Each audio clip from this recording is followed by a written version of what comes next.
I had like a visceral reaction to it. I was like, it just looks like failure to me. That is a blank sheet of failure.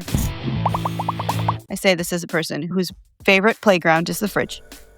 If you're actually hungry and that makes you nauseous, you need to go talk to a doctor. And I was like, oh, I didn't realize that you guys actually paid attention to that. All right, here we go. I'm going to pretend I'm pushing record because that feels right. Okay, I'm pressing record. Boop. Hi, everybody. I'm Lauren Howard. Welcome to Different, Not Broken, which is our podcast on exactly that there are a lot of people in this world walking around feeling broken, and the reality is you're just different, and that's fine. So I'm very fortunate to have lovely people in my lives. My lives? I have multiple lives, apparently. My life. I have a singular life. Who like to try to buy me things to help me relax or unwind, because they know my life is in general very stressful and I do very complex, very complicated things all day. And so they do lovely, wonderful, sweet, kind things like buy me gifts. The one that I not get most often, but that I have gotten many, many times before is coloring books, which I totally get, because it's supposed to be really relaxing. And it's kind of a mindless activity. And you know I'm a proponent for mindless activities. And I love puzzles and I like paint by numbers. And so for Christmas and my birthday and stuff, a number of people have purchased coloring books for me. I think along that same vein, like, you like mindless things, so here's a coloring book. Please don't buy me coloring books. I appreciate it so much that you would think about me and that you would want to buy me something, especially something that will allow me to relax and unwind. But I need you to understand that there is nothing in this world more stressful than a coloring book. Actually, I take that back. The only thing maybe more stressful than a coloring book is if you were to give me a fully blank page and expect me to come up with something pretty. But actually, I think that might even be better because I can draw bubble letters, and that's probably what I would draw, because I was a child of the 90s. So, like, coloring books often have very complex patterns or even not so complex patterns. And I have to pick colors to color in the spaces. And what if I pick the wrong color? What if it's not spaced out enough? You guys, give me these books that have these beautiful mandalas in them that I want to color and I want to make beautiful. And then I sit and stare at my box of markers like it is taunting me because I am supposed to pick one of them and know that it's the right color and that the color spacing will be correct and that I won't totally ruin it and that I won't put too many similar colors next to each other. And this is too stressful. It is too much pressure. I can't handle it. Okay? It's too much. This is not relaxing. I'm stressed just thinking about it, and I don't even have a coloring book in front of me. There are no colored pencils near me. There is nothing that needs to be filled in. Nothing. The expectations are too high, and I cannot deliver. Now, a paint by number or a color by number? Probably okay. But it has to have the actual colors you're supposed to use in the box or the package. Because my husband, being a lovely man who knows what I like, got me a Golden Girls color by number. It didn't come with the markers. It didn't come with nothing. So I had to take their color suggestions and find my own colors in my box of colors. I've got a lot of crayons and markers. Leave me alone. I'm a grown-up. Anyway, I spend my grown-up money on markers. Bite me. But then the colors weren't, then they didn't match exactly. And then Sophia Petrillo looked like a peach. It was just the wrong shade. And I didn't have enough. I didn't have enough different shades because you know that Blanche Devereaux was tan. You know she was. Sophia Petrillo was not. And so, even having the color by number that said, color this gray, I was like, which Gray. I have 7 grays. Bought a lot of markers, okay? So anyway, that did not work either. But a paint by number that literally comes with the little paint pots and they're marked with a number, and I just have to... Amazing. I can do that. I can handle that. Now, I will say that I used to stress a lot because I would do my paint by numbers and they would not look like a Van Gogh because I have no artistic talent whatsoever. And it would break my heart that I didn't just pick up a cheap paintbrush that I definitely bought from Walmart and all of a sudden have the capacity to do impressionist art. That upset me. But I had a friend at one point tell me that you're allowed to do things that you're not good at just because you enjoy them. And so I've just decided that I'm making ugly art and that makes me feel better. Like that's the goal. The goal is for it to be ugly and then I don't feel bad about making it ugly because I'm not a skilled painter. If I was, I would not be filling in a box based on the number on a pot of acrylic paint. But the decision fatigue is high and there are too many choices, and I do not like choices. I want as few choices as possible. If there was a restaurant that had like chicken fingers or a burger, that would be my favorite restaurant. Not even because I want chicken fingers or a burger, but because on any given day, I will know which one I want more. It will be fine. Even if I don't want either that badly, I will know which one I want more. So that restaurant is my favorite restaurant because no thinking or very little thinking, limited thinking. Anyway,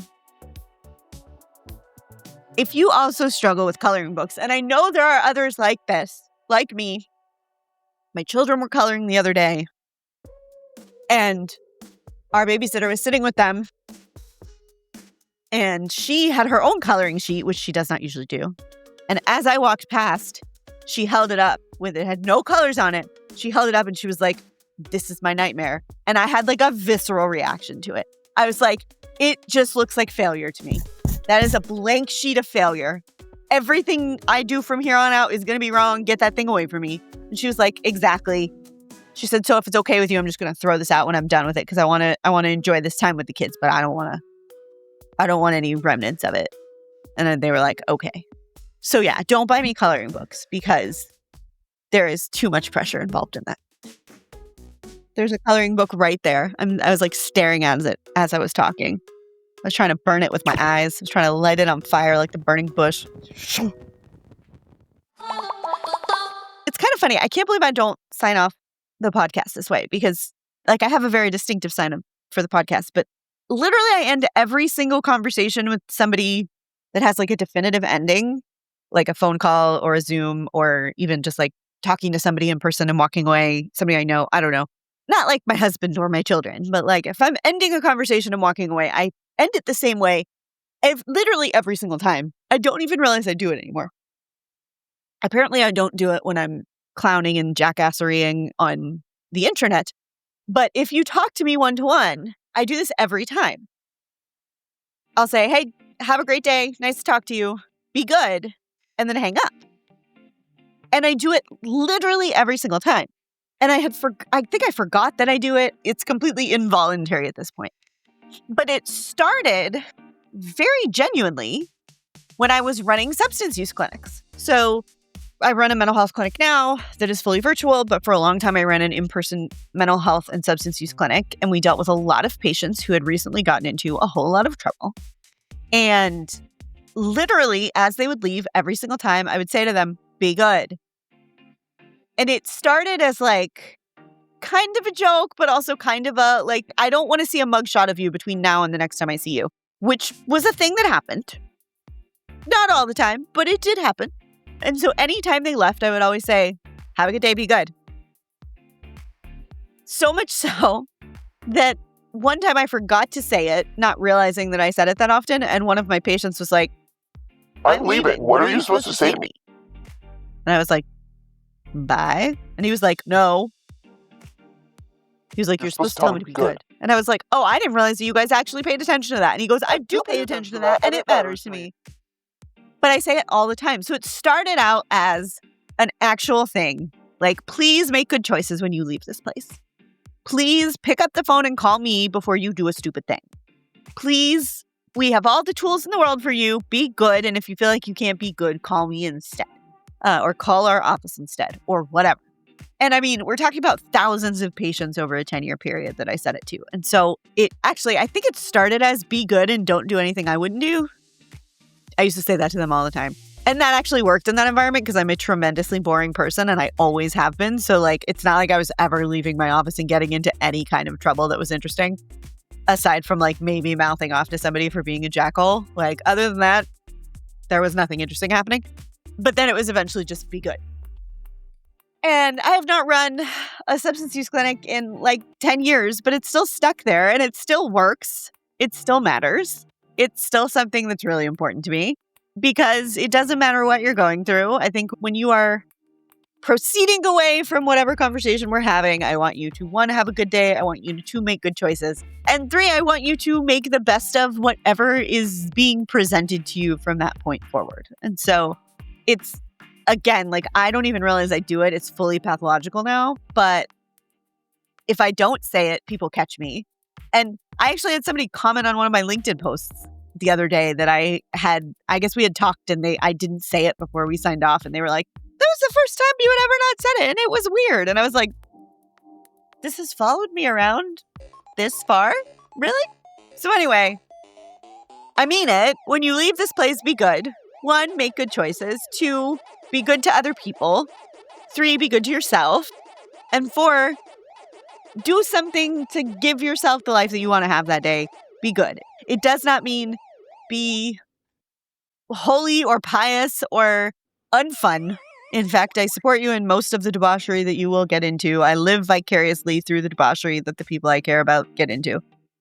But if you ever talk to me one-to-one, I guarantee you as a sign-off, it will come out. And I promise you, I don't realize it. And it is just part of my personality at this point. It started off as a way to encourage people who needed to make better choices to continue to make better choices. And it has just become fully ingrained in my psyche in a way that will never go away.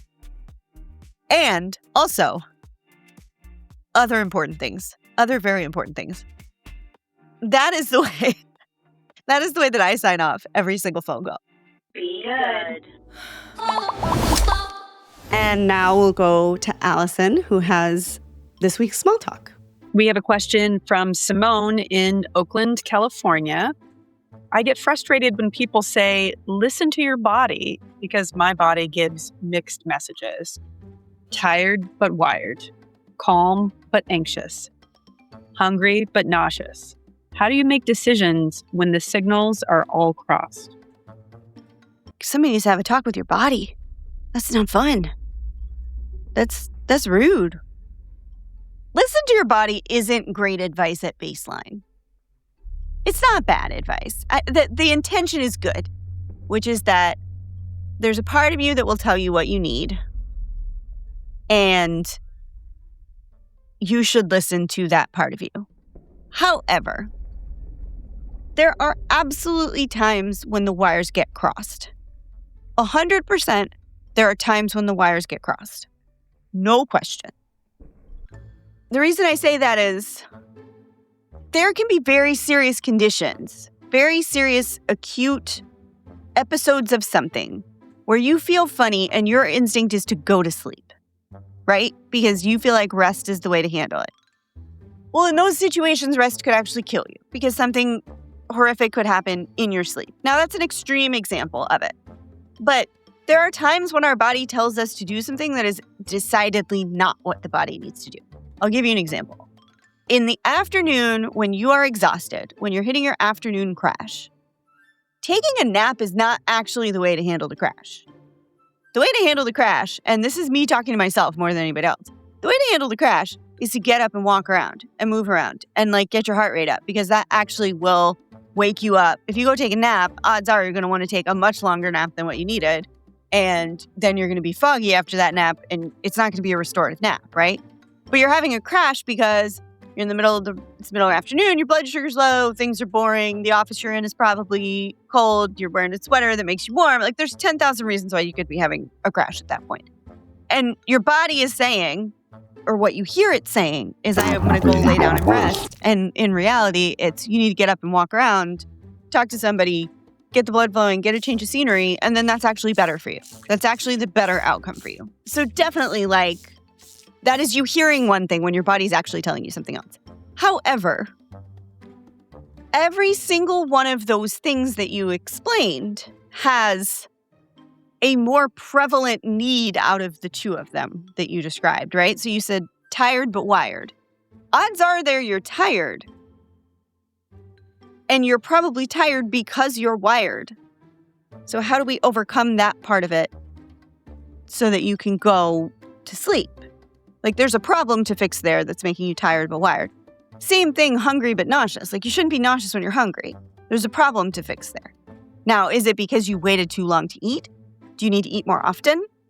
Because hungry is the emotion there. Now, if you're actually hungry and not bored, I say this as a person whose favorite playground is the fridge, because I get bored and I go play there. If you're actually hungry and that makes you nauseous, you need to go talk to a doctor. But if you're nauseous because you're hungry, because you waited too long to eat, then you need to keep snacks with you. And you need to eat them regularly, because that shouldn't be happening either. There's a prevailing thing. There's a more important thing in each of the pairs that you mentioned. And you have to be able to do that first one. So you got to figure out the second one. And your body's definitely telling you something. And it is probably telling you the first one. So we need to figure out why the second one is interfering. Thanks for being here, guys. Have a good day. Love you, mean it.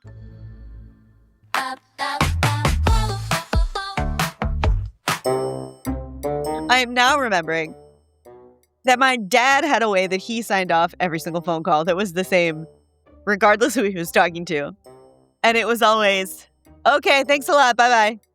And it is making me laugh that I have now developed my own idiosyncratic way of ending phone calls. So, as an end to this segment, okay, thanks a lot, bye-bye. And be good.